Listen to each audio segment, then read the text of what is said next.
የእግዚአብሔር የሆነውን ነገር ስትጀምሩ በእናንተ ህይወት ላይ የእግዚአብሔር የሆነው አጀንዳ ሲጀምር በማትጠብቁት መንገድ ነው ጠላት የሚመጣ። የሚጎትት የሚገነጥል የሚቧጥጥ ነገር ሊኖር ይችላል። እጅህን አልፎ ልብህን ሊያደመው ይችላል። አልፈውና ወንጌል ነው። ሰዎች መዳን አለባቸው። ብዙ ሰው መትረፍ አለበት። የተበላሸው የቸርች መልክ መመለስ አለበት። ዲስቶርትድ የሆነ መልክ መመለስ አለበት። ብቻዬን ቀረው፣ ሁሉ ትተውኝ ሄዱ፣ እግዚአብሔር ሆይ የቀሩትም ደግሞ ሊገሉኝ ነው ሲል ጌታም ባጠገቤ ቆሞ አበረታኝ። ጌታ ኢየሱስ ክርስቶስ እችን ጸሎት ጸልያት ስለሚያውቅ ይመጣል አጠገብህ። ይህንን መንገድ እኔም ሄጄዋለሁ ና ይላል። ዝላችኋል፣ ደክማችኋል፣ አቅቷችኋል፣ ኢየሱስ አለ። የሰው ልጆችን ሁሉ ለማዳን እየሄደ ያለውን መንገድ ለማስቆም ነው ትግሉ። አሁን ክፉ ሰዎች አይደሉም። አሁን አጋንንቱ ራሱ አሁን ቀጥ ብሎ ቆሞ ኢምፐርሰን ፋይት እያደረገ ነው። መጸለይ አቃተው አይደለም የሚለው መጽሐፍ። መጸለይ አቃተው እኮ ይላል። ከዛስ ሊያዝን ሊተክዝና ሊጨነቅም ጀመር እኮ ነው የሚለው። ፕሮፐርሊ ተንበርክኮ መጸለይ አቃተው። ለምንድነው ኢየሱስ በዚህ አይነት ጭንቀት ውስጥ የሚያልፈው? የእግዚአብሔርን ፈቃድ ለመፈጸም። በጣም በብዙ መንገድ ትጥቁን ሊያስፈቱ ታግለውታል።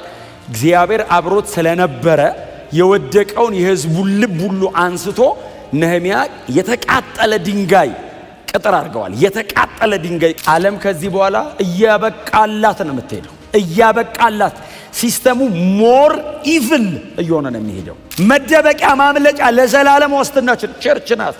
ቸርች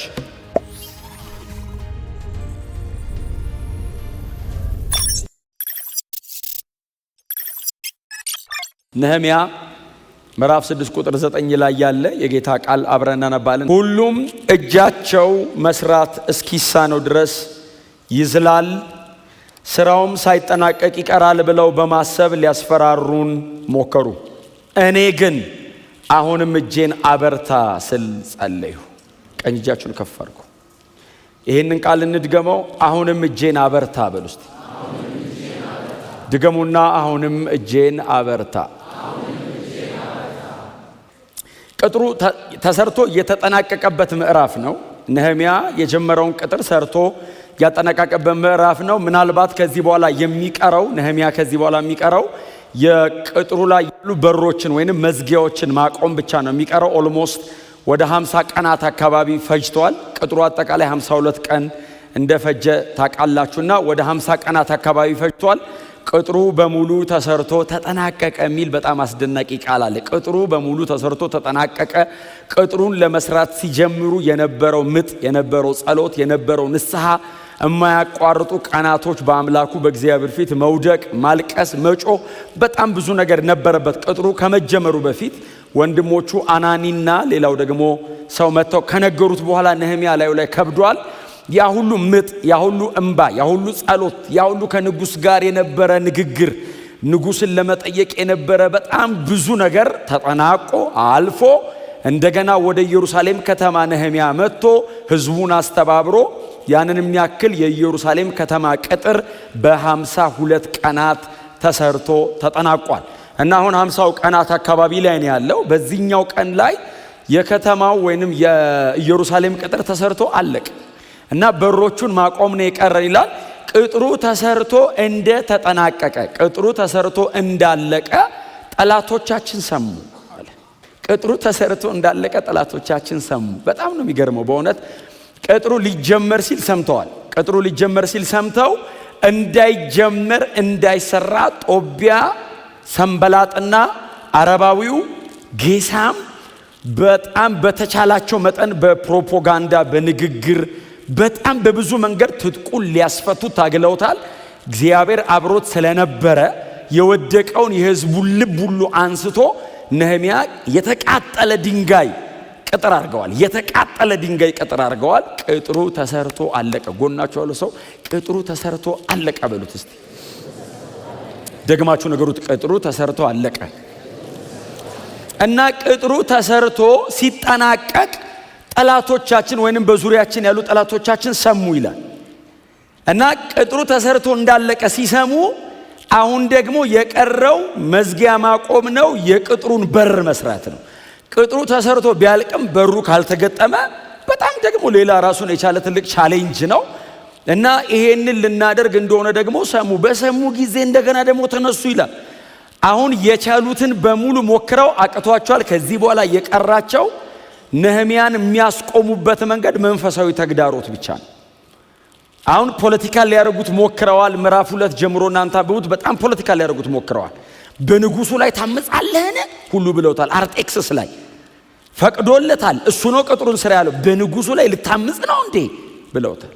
እዚህ ምዕራፍ 6 ላይ ሪማይንድ ያደርጉታል። ባይዘወይ አንተ ኢየሩሳሌምን ቅጥሯን ሰርተህ በህዝቡ ላይ ንጉስ ልትሆን እንዳሰብክ ሰምተናል እና አርጤክስስ እያለ በህዝብ ላይ እንደገና ተነስተ ልትነግስ እንደምትፈልግ ንጉስ ነገር እያሰብክ እንደሆነ ሰምተናል ይሉታል። ነህምያ ደግሞ ሲመልስላቸው እንደዚህ ይላል፣ ማንም ያለ የለም ይሄ እናንተ ራሱ በልባችሁ የፈጠራችሁት ነው ይላል። በጣም ከባድ ሰው ነው ነህምያ። ባይዘው አሉኝ እንዴ ብሎ ልቡ አይረድም። ራሳችሁ ናችሁ የፈጠራችሁት። ማንም ንጉስ ለመሆን ያቀደ የለም፣ ንጉስ የሚሆንም የለም። ቅጥር ነው እየሰራን ያለው። ቅጥሩን ስንጨርስ እኔም ወደ ስራዬ እመለሳለሁ። ይሄ የእናንተ ውሸት ነው፣ የውሸት ወሬ ይላል። ጠላት ሞከረው። ታውቃላችሁ አይደል? ምንድነው? ጦር ከፈታው ምንድነው? ወሬ ፈታው። ቸርች ነው የማይሰራው እንደዚህ አይነት ነገር። ሌላ ቦታ ይሰራል፣ ቸርች አይሰራም። ቸርች ሰምቶ ነው የሚጀምረው ሰውየው። ይሄ ሰውየው እዩት፣ ወገብ የሚፈታ ነው። ጦቢያ ሰንበላጥና ጌሳም ባይዘው ኖርማል ኦርዲነሪ ሰዎች አይደሉም። የንጉስ ባለሟሎች ናቸው። ባይዘው ባለስልጣናት ናቸው። ነህምያ የንጉስ ባለስልጣን ነው። በእርግጥ ጠጅ አሳላፊ ነበር። እነሱም የዋዛ ሰዎች እንዳይመስሏችሁ ወደ ንጉስ ደብዳቤ ሁሉ ጽፈው የማድረስ አቅም አላቸው። ስለዚህ የሆነ ነገር ሲሉ ይነቀንቃል እኮ። ነህምያ ግን እንደዚህ ያላችሁ በፍጹም እናንተ ፈጥራችሁ ያወራችሁት እንጂ ማንም የሚነግስ የለም። ንጉሱ ሳያቅ እያረኩት ያለው አንዳች ነገር የለም። ንጉስ ፈቅዷል። በዚህ ጊዜ ወደ ቤተ መቅደስ ወረዱ። አሕዛቦች እኮ ናቸው። ወደ ቤተ መቅደስ ወረዱና ገንዘብ ከፍለው ነብይ ገዙና ነህምያ ጋር ሄደህ እግዚአብሔር እንዳለ አድርገህ ተናገር አሉት። ታዲያ ይሄንን ስትናገር ሰውየው አምላካችን እግዚአብሔር ነው የሚለው በየወሬው መሃል። ይሄንን ስትናገር እጁ ይዝላል፣ ጉልበታቸው ይደክማል፣ ስራውን ያቆሙታል አሉ። ቁጥር 10 ጀምሮ አንድ ቀን ቤቱ በላዩ ላይ ተዘግቶበት ወደ ነበረው ወደ መሄጣቤል ልጅ ወደ ድልያ ልጅ ወደ ሻማያ በጣም ፌመስ ነው መጽሐፍ ቅዱስ ላይ ሄዱ። እርሱም ሰዎች ሊገድሉ ይመጣሉ፣ በእርግጥም በሌሊት ሊገድሉ ይመጣሉ። በእግዚአብሔር ቤት ባለው በቤተ መቅደስ ውስጥ እንገናኝ፣ የቤተ መቅደሱን በሮች እንዝጋባቸው አለኝ። ለምንድን ነው ይሄንን የተናገረው? ሰዎች ሊገድሉ ይመጣሉ፣ በሌሊት ነው ሊገድሉ የሚመጡት። እግዚአብሔር እንዳለው አድርጎ ነው እየነገረው ያለው። ከዛ እነ ጦቢያና ሰንበላጥ ወታደሮቻቸውን ይዘው መጥተው በቤተ መቅደስ ሊገሉት ነው። ነህምያን ቤተ መቅደስ ውስጥ ሊገሉት ነው ባይዘው እና ናና ሸሽተ አምልጠ ቤተ መቅደስ ናና ግባ፣ ተዘዝ በሩን እንዘጋባቸዋለን ሲለው የምትቀጥለው ቁጥር 11 እኔ ግን እንደ እኔ ያለ ሰው ሸሽቶ ይደበቃል? አሁን ይሄ ቅጥር የሚሰራን ህዝብ ትቼ ሮጬ ልደበቅ ነው አሁን እኔ? ቀጥሎ እንደዚህ አለ፣ ወይስ ደግሞ ህይወቱን ለማዳን ሲል ወደ ቤተ መቅደስ መግባት ይገባዋልን? አልሄድም አሉ። በእኔ ላይ ትንቢት የተናገረው ጦቢያና ሰንበላጥ በገንዘብ ስለደለሉት እንጂ እግዚአብሔር ወደ እኔ እንዳላከው ተረዳው። ስፒሪቹዋል አረገው። ስስጎናችሁ ምንድነው እናንተ? መንፈሳዊ ነገር አይደል? ስስጎናችሁ ሮጣ አምልጥ፣ ቶሎ ብለህ ተደበቅ፣ በር ዝጋ ይልሃል ቤተ መቅደስ ውስጥ ስትባሉ። ለዛው ቤተ መቅደስ ነው ናና ሽሽ የተባለው። ግባና በር እንዝጋ ይልች ቤተ መቅደስ ምን አቁመህን ያሉት? ቅጥር መስራት አቁም፣ ታው እየሰራ ብትገደል ሲሉት ነህምያ እንደዚህ ያለ፣ እንደኔ አይነት ሰው ሮጦ ይደበቃል? እንደኔ አይነት ሰው ሸሽቶ ይሰወራል? አዎ ከገደሉኝም ቅጥሩን እየሰራሁ ልሙት። የቤተ መቅደሱ ባለቤት ነው ቅጥር ስራ ያለኝ። ቀጥሎ እንደዚህ ያለ እያወራ እያለ ዲዘርን እኮ ነው ያደረገው። ዲዘርን አደረገው። ታውቃለህ? እያወራ እያለ እግዚአብሔር አላከህም አለው። ይኸውልህ አለው መቼስ እግዚአብሔር አይናችሁን ይክፈት። አንተንማ እግዚአብሔር አላከህም።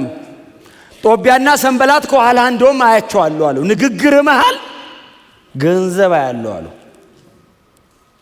ተገዝተህ ነው እንዴ? የእግዚአብሔር ሰው በገንዘብ ተገዝቶ የእግዚአብሔርን ሰው ሊያስገድል መቼም የእግዚአብሔር የሆነው ነገር ሊገባቸው አይችልም። እነዚህ ሰዎች ታርጌታቸው ነህምያን ማስገደል ብቻ ሳይሆን ነህምያን ቅጥሩን እንዳይሰራ መከልከል ነው።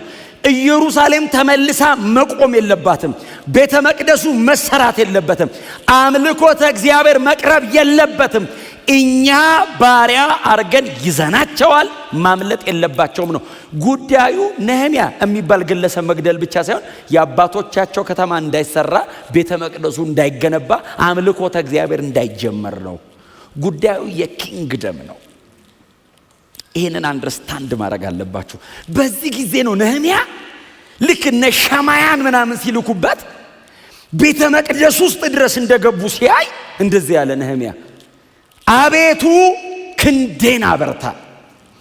ምን ያክል ቴምፕትድ ቢሆን ነው ጉዳዩ? ምን ያክል ቴምፕትድ ነው?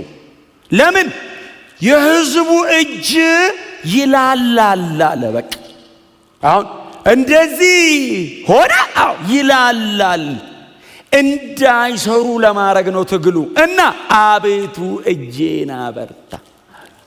መጽሐፍ ቅዱስ የሚቀጥሉትን ምዕራፎች ማንበብ ነው።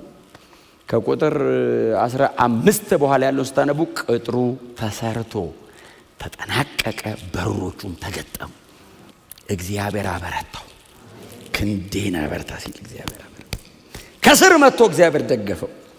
የእግዚአብሔር የሆነውን ነገር ስትጀምሩ በእናንተ ህይወት ላይ የእግዚአብሔር የሆነው አጀንዳ ሲጀምር በማትጠብቁት መንገድ ነው ጠላት የሚመጣ። ፖለቲካል አረጉት አልቻሉም፣ ሶሻል አረጉት አልቻሉም፣ ኢኮኖሚካሊ ብሎክ አረጓቸው። ባይዘው ብሎክ የሚበላ እስኪታጣ እኮ አረጓቸው አልቻሏቸው። ሰዎች ያን ሁሉ እያለፉ ይሰራሉ።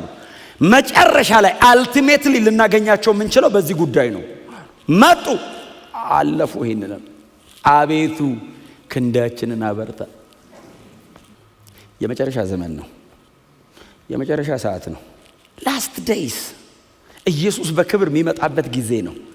እንዳይላላጃችሁ ቅጥራችንን ሰርተን ጨርሰን መሄድ አለብን። ሰዎች መዳን አለባቸው። ብዙ ሰው መትረፍ አለበት። የተበላሸው የቸርች መልክ መመለስ አለበት። ዲስቶርትድ የሆነ መልክ መመለስ አለበት። ወዳጆቼ መመለስ አለበት፣ መስተካከል አለበት። ቤተ ክርስቲያን ውበቷ መምጣት አለበት። ክርስቶስ ንጉሷ መሆኑ መታየት አለበት። you have to be serious። እጃቸውን ቢያላሉስ ኖሮ ምንድነው የሚፈጠረው? አለማላላታቸው መጥበቁና መጠንከራቸውን እኮ ነው የተጻፈው። ቢላላስ ቅጥሩ ባይሰራስ ምዕራፍ 2 ቁጥር 17 ላይ ያለው ቃል ይፈጸም ነበር። መሳለቂያ። ታርጌቱ ምንድነው? ጠላት መሳለቅ ብል ይኸው እንደዚህ አይነት ወንጌል አለ አሁን ማስባል። ታርጌቱ ከእናንተ ጋር አይደለም፣ ከወንጌል ጋር ነው። ኢየሱስ ከሞተበት ጉዳይ ጋር ነው። የክርስቶስን መልክ ማበላሸት ነው የጠላት ታርጌት። you have to be serious። ጎናቸው ያለ ሰው ተያይዘን ነው ወንጌል የምንሰራው በሉት። የሚያንገዳግድ ነገር ሲመጣ ይሄንን ነው መጸለይ ያለበት። አቤቱ ክንዴን አበርታ። ለምን መሰለ? ካንተ አቅም በላይ ነው። ካንተ ጉልበት ውጪ ነው። እማጠብቀው ነው። ሸማያን እንዴት ይጠብቃል? አሁን ይሄ ሰው ሸማያን ሊቀ ካህን የሆነ ነብይ የሆነ ሰው እንዴት ይጠብቃል? እሱ ቆሞ እንደዚህ ያለው እና ስራውን አቁም እና ተደበቅ ለተወሰነ ጊዜ፣ ከዛስ መምጣታቸው አይቀርም አሉ እና በር ዘግተን ከመጡብን እንይዛለን ሲል አም ሶሪ አሉ። ምን አይነት ዲስአፖይንትመንት! አብረን ቅጥር እንሰራለን ብለን ስናስባለሁ የህዝቡ ልብ ታበረታለህ ብዬ ስጠብቅ ልታስገድለኝ አሳልፈ ልሰጠኝ እኔ አለ። ችግር የለውም አለው። እኔ አንድ ቀን እሞታለሁ አለው። የኢየሩሳሌም ቅጥር ሳይሰራ ይቅር፣ እነ ዙሩባቤል ቤተ መቅደሱን ሳይሰሩት ይታወት መሳለቂያ ይሆን? ነህምያ የሚባል ሰውዬ ባለ ታሪክ መሆን ፈልጎ አይደለም፣ የእግዚአብሔርን ሥራ መስራት ፈልጎ እንጂ። እንደዚህ አይነት ጸሎት ጌታችን ኢየሱስ ክርስቶስ ጸልያ ትዝ ይላችኋል። የዛን ቀን ኢየሱስ ጸልያ አንድ ጸሎት። ኢየሱስ የገጠመው ትግል የመጨረሻውን የመስቀል ሞት ሊሞት ሲል እኮ የገጠመው ትግል the whole system ነው ፌስ ያደረገው ኢየሱስ። የሮም ወታደሮች 100 አለቃውን ጨምሮ እነ ጲላጦስ እነ ሄሮድስን ጨምሮ ፖለቲካል ሪልሙ ላይ ያሉት በሙሉ ጦር ሰብቀው መጥተዋል። 40 እንዲገረፍ እንዲሰቃይ ወስነውበታል። የሃይማኖት ሕግ መምህራኑ መንፈሳዊውን ዓለም እንመራዋለን ብለው የሚያስቡት ሳንሄድሪኑን ጨምሮ ሊቀ ካህኑን ጨምሮ ድፍን የአይሁድ የሸንጎ አባላት እንዲሰቀል ሕግ በእጃቸው ላይ ይዘው ፊቱ ቆመዋል። ፋይናንሻል ሲስተሙ 30 ጥሬ ብር ትራንዛክት ሊያደርግ ነው ኢየሱስ ላይ። ሁሉ ነገር ተባብሮ ኢየሱስ ክርስቶስን ለማስወገድ ገጥመውታል። ጌታ ኢየሱስ ክርስቶስ ተንበርክኮ እንደዚህ ያለ፣ አባት ሆይ ብትወድች ይጸዋ ከኔ ትለፍ፣ ነገር ግን የኔ ፈቃድ ሳይሆን አልቲሜትሊ የኢየሱስ ጸሎት ነው አይደለኛ ጸሎት። ነህምያ የሆነ ቅጥር እንዳይሰራ ነው የታገሉት። ኢየሱስ የዘላለም ድነትን እንዳይፈጽም ነው ትግሉ። የሰው ልጆችን ሁሉ ለማዳን እየሄደ ያለውን መንገድ ለማስቆም ነው ትግሉ። ተንበርክኮ በአባቱ ፊት የደም ላብ እያላበው፣ ሊትራሊ አይደል ያላበው።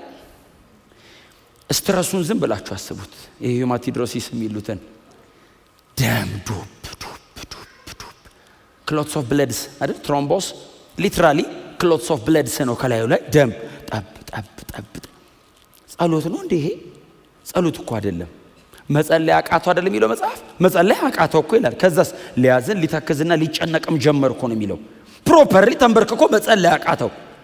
ለምንድን ነው ኢየሱስ በዚህ አይነት ጭንቀት ውስጥ የሚያልፈው? የእግዚአብሔርን ፈቃድ ለመፈጸም። ነህምያ ለምንድን ነው እዚህ ምጥ ውስጥ የገባው? ቤተ መንግስት ውስጥ ቁጭ ብሎ ጠጅ አሳላፊነቱን እየሰራ እግዚአብሔር በወደደ ጊዜ አባቶቻችንን ከተማ ይስራ ብሎ መተው አይችልም እንዴ? እናንተ ሄዱና የምታደርጉትን አድርጉ፣ እኔ በምችለው ከእናንተ ጋር እቆማለሁ ማለት አይችልም እንዴ? ምንድነው እዛ እሳት መሃል ከቶ ሊገሉ ይፈልጋሉ፣ ልትገደል ነው እየተባለ እንደዚህ አይነት የተቀናጀ መከራ ውስጥ ለምንድን ነው ነህምያ የሚገባው? የእግዚአብሔርን ፈቃድ ለማድረግ። ሰዎቹን እዩዋቸው እስቲ፣ ምንም ፐርሰናል አይደሉም። የእግዚአብሔር መንግስት ጉዳይ። ክብር ለእግዚአብሔር ለአምላካችን ይሁን። ኢየሱስ ይህን ጸሎት ጸለየ። መጽሐፍ ሲናገር እግዚአብሔርም የሚያበረታው መልአክ ላከለት ይላል። አበረታው። መጣ። ምን እንዳለው አናቅም። አበረታው። ጌታ ኢየሱስ ክርስቶስ ብድግ አለ። ወዴት ነው የተነሳው? ወደ መስቀል ሞት፣ የእግዚአብሔርን ፈቃድ ወደሚፈጽምበት ወደሚጨርስበት ወደዛ። ኢየሱስ ተፈጸመ ሊል ነህምያ ቆሞ ቅጥሩ ተጠናቀቀ እንዳለው ከአንደበቱ አውጥቶ ቅጥሩ አለቀ አለ። ታዲያ ምን እናርግ? ኑ ተሰብሰቡ። እንደዚህ ህዝቡን ሰበሰቡ። የሕጉን መጽሐፍ ይዘው መጡ። ጥቅልሉን አንድ ሰው እንደዚህ ተሸከመ። እዝራ እንደዚህ ከፍ ያለ ቦታ ላይ ቆመ። አንድ ሰው ፊቱ ቆሞ ጥቅሉን እንደዚህ ያዘለት። ቅጥሩ አልቋል። ህዝብ ተሰብስቧል። ጥቅልል እንዲይዘውለት እዝራ ቆሞ የእግዚአብሔርን ሕግ ማንበብ ጀመረ። ግማሽ ቀን ያክል። አሁን ገና እኮ ነው። አሁን ገና 7 ሰዓት ነው ጠዋት የጀመሩ። እንግዲህ ምናልባት እነሱ early in the morning ግን የጀመሩት እንደኛ 4 ሰዓት ቢጀምሩ 9 ሰዓት ማለት ድረስ ህዝብ ቀጥ ብሎ ቆሞ እዝራ የሕጉን መጽሐፍ ያነባዋል። መጽሐፍ እንደዚህ ይላል፣ ህዝቡ ሁሉ በታላቅ ድምፅ ያለቅሱ ነበር ሕጉን ሲሰሙ። እዝራ ሕጉን ማንበብ በመሃል አቆሞ እንደዚህ ያለ፣ ለምንድን ነው የምታለቅሱት? ይሄ እኮ የለቅሷችን ቀን አይደለም፣ ቅጥራችንን ሰርተን ጨርሰን የምስጋናችን ቀን ነው ሲል ህዝቡ እንደዚህ ያሉ፣ ደስ ብሎን ነው የምናለቅሰው። በአባቶቻችን ከተማ እግራችን ቆሞ ድጋሚ ሕጉን ሰማ ጆሮአችን። ደስ ብሎን ነው። መንገዱ ግን እንደዚህ አልነበረም። የሆነ ቀን ደስ ይለናል። አሁንም ደስ እያለ ነው የምንኖረው። መከራው ቀላል አይደለም፣ ግን በእውነት መከራው ቀላል አይደለም። ዛሬ አመስግነን ነው የምንሄደው። ኢየሱስ ጨርሶልናል። እኛም ደግሞ ጨርሰን ነው የምንሄደው። አጠናቀን አንዲት ሰዓት ለቃችሁ እንዳትገዙ።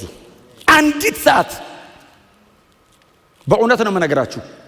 የሚጎትት የሚገነጥል የሚቧጥጥ ነገር ሊኖር ይችላል። እጅህን አልፎ ልብህን ሊያደመው ይችላል። አልፈውና ወንጌል ነው። ስጋዬን አይደለም ነፍሴን ቢጠይቀኝ መስጠት ነው ያለብኝ። የሆነ ቀን አለ ከፊታችን። እርሱ ደስታውን ያያል የተባለለት ቀን አለ። አብረን ደስታውን እናያለን። እስከዛ ድረስ ግን እነዚህን ጸሎቶች እየጸለይናቸው ነው የምንሄደው። አቤቱ ክንዴን አበርታ። የሆነ ቀን አንተ ሮጠ ልትሄድ ትችላለህ። የሆነ ቀን አትችልም መሮጥ እና አቤቱ ይሄ እኮ ጸሎት ነው እንዴ? ጸሎት እኮ አይደለም። ጸሎት አይደለም ይሄ። ነህምያ ይሄንን ያለው ባይዘ ተንበርክኮ የሆነ ቦታ ተደብቆ አይደለም፣ ቆሞ ነው። ቅጥሩን እያየ አቤቱ ያንተን ስራ ነው እየሰራው ያለሁት አለው። ክንዴን አበርታው። ለምን ሳልጨርሰው ወደ አርጤክስስ እንዳልመለስ የተወሰነ ቀን ነው የሰጠው። ባይዘው ሰውየው ይሄን ያህል ቀን ወሰነልኝ ይላል። በዚህ ጊዜ ጨርሰና አለው። እሺ ንጉሥ እመለሳለሁ እና አቤቱ ሳልጨርስ እንዳልመለስ ክንዴን አበርታ። የእግዚአብሔርን ስራ ሲሰራ የእግዚአብሔር ሰው ሙሴ ትዝ ይላቸዋል። እስራኤል ከአማሌቅ ጋር ስትዋጋ እግዚአብሔር መጣና እንደዚህ አለው። ሙሴ አለው አቤት አለ። እጅህን ስታነሳ አማሌቅ ይሸነፋል፣ እጅህን እንዲህ ካረክ ደግሞ እስራኤል ይሸነፋል አለ። ዲያራ እግዚአብሔር ሲለው አይ በቃ እንደዚህ ያርጋለሁ። ሲደክመኝስ አንተን ከደከመ እስራኤል ይወድቃል አለ። ከዛ እንደዚህ ያለ ሞከረ። ክንዱ ዛለ ይላል። ቀጥሎ ወገቡም አልቻለም። በዚህ ጊዜ ማናቸው? አሮንና ሆር ሁለቱ መጡ። ያኛው ካህን መጡና ናሙሴ ያሉት ወሰዱና ይላል አይደል አለት ላይ ያስደገፉት ይላል። ለወገቡ አለቱ ጥሩ ነው። እናንተ ማዛመዱን ስሩት አለት ምናምን ብሎ ጳውሎስ ኢየሱስ ብሏል። አለቱን አስደገፉት ይላል። ቀኝና ግራጁን ደግፈውት ቆሙ ይላል። መጽሐፍ እንደዚህ ይላል፣ እስራኤልን ፈጽማ ድል አረገች። ሙሴን የጮኸው ጮት እሱ ነው አይደል? እግዚአብሔር ሆይ ኢያሱ ተዋግቶ ድል አረገ ይላል። ክንዴን አበርታ እኮ ነው አይደል? ዛለ ክንዴ አለ። አዎ ምን ያህል ሰዓት እንደዚህ ላረግ ይችላልው እግዚአብሔር ሆይ። አባቶቻችን በሙሉ ይሄንን እየጸለዩ ነው የመጡት። የእምነታችን ራስና ፈጻሚ ሆኖ ክርስቶስ ይሄንን ጸሎት ጸልዮታል። አባት ሆይ እባክህ ሲለው ኢየሱስ የሚያበረታው መልአክ ተላከለት ይላል። ከኢየሱስ በኋላ ደግሞ አንድ ሰው ሁለተኛ ጢሞቴዎስ ምዕራፍ 4 ላይ ሐዋርያው ቅዱስ ጳውሎስ ብቻዬን ቀረው፣ ሁሉ ተተውኝ ሄዱ፣ እግዚአብሔር ሆይ የቀሩትም ደግሞ ሊገሉኝ ነው ሲል ጌታም ባጠገቤ ቆሞ አበረታኝ። አቤቱ ክንዴን አበርታ ስትል ጌታ ኢየሱስ ክርስቶስ እችን ጸሎት ጸልያት ስለሚያውቅ ይመጣል አጠገብህ። ይህንን መንገድ እኔም ሄጄዋለሁ ና ይላል። እጅን እንደዚህ ይዛል። እንኳን በወንጌል ጉዳይ ይቅርና በግል ጉዳያችን እንኳን እኮ አይተውና ወንጌል እኮ እሱ ነው። ወንጌልም የራሱ ነው። በግል ጉዳያችሁ እኮ ለጠላቶቻችሁ አሳልፈው አይሰጣችሁ። ክብር ለኢየሱስ ይሁን። አዳኛችን ከኛ ጋራ ነው። ጮክ በሉና አቤቱ ክንዴን አበርታ በሉት። ድገሙና አቤቱ ክንዴን አበርታ በሉት። የምትነግዱ ሰዎች፣ ስራ የምትሰሩ ሰዎች፣ በተለያየ ቦታ የምታስተዳድሩ፣ በአገር ደረጃ ትልልቅ ቦታ ላይ ያላችሁ ሰዎች አይኖ መንገዱ ቀላል እንዳልሆነ ክንድ የሚያዝል ጉልበት የሚያሳጣ ሲስተሙ ያለው ነገር በሙሉ አቅም የሚያሳጣ ቢሆንም እቺን ጸሎት ግን እኛም እንደ ነህምያ እንጸልያታለን። እኔ መውጣት አልችልም፣ እኔ መሮጥ አልችልም፣ እኔ ማሸነፍ አልችልም እና ያይዟለን። አቤቱ ክንዴን አያውን እበረታለሁ ብቻ አይደለም አበርታኝ።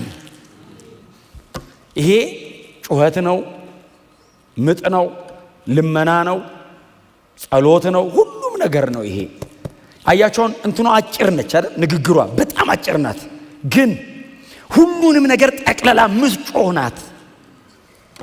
እየጎተቱ የሚያሰቃዩትን እየተሰራ ያለውን ቅጥር እየተባበረ እየሰራ ያለውን ሕዝብ ሁሉ የሚጠቀልል ምጥ ነው ያማጠው። ክብር ለኢየሱስ ይሁን። ለመጨረሻ ጊዜም በለው አቤቱ ክንዴን አበርታ በሉት።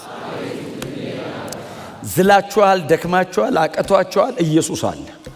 በእውነት ነው የምነግራችሁ፣ ዓለም ከዚህ በኋላ እያበቃላት ነው የምትሄደው። እያበቃላት ሲስተሙ ሞር ኢቭል እየሆነ ነው የሚሄደው። ከዚህ በኋላ እየተሻለ አይሄድም። ሁሌ ነው እየነገርኳቸው ያለሁት፣ ደግሜ ነግራችኋለሁ። በህይወት እስከ ተገናኘን ድረስ ደጋግሜ ነው የምነግራችሁ። ሞር ኢቭል ሞር ሳታኒክ እየሆነ ነው የሚሄደው ሲስተሙ።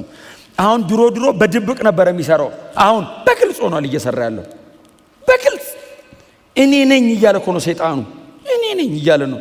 የእሱ የሆኑትም የኛ ነው እያሉ እኮ ነው። አሁን ሰው ወደ ጌታ ካልሮጠ በቀር ማምለጥ የማይችልበት ደረጃ ላይ ተደርሷል። አሁን ክፉ ሰዎች አይደሉም። አሁን አጋንንቱ ራሱ አሁን ቀጥ ብሎ ቆሞ ኢምፐርሰን ፋይት እያደረገ ነው። የመጨረሻ ማምለጫው ክርስቶስ ነው። ቤተ ክርስቲያን ናት። እስቲ አሜን በሉ። በቃ ቤተ ክርስቲያን ናት። መደበቂያ ማምለጫ ለዘላለም ዋስትናችን ቸርች ናት። ቸርች ከዚህ ዓለም ከክፋቱ ከተለያየ መንገድ ላይ ካለ ከዚህ ከጨለማው ዓለም አሰራር ወዳጆች የምናመልጠው በክርስቶስ ኢየሱስ ብቻ ነው። በጌታ ቤት ሆናችሁ የደከማችሁ ሰዎች ጌታ ኢየሱስ ከእናንተ ጋር አለ።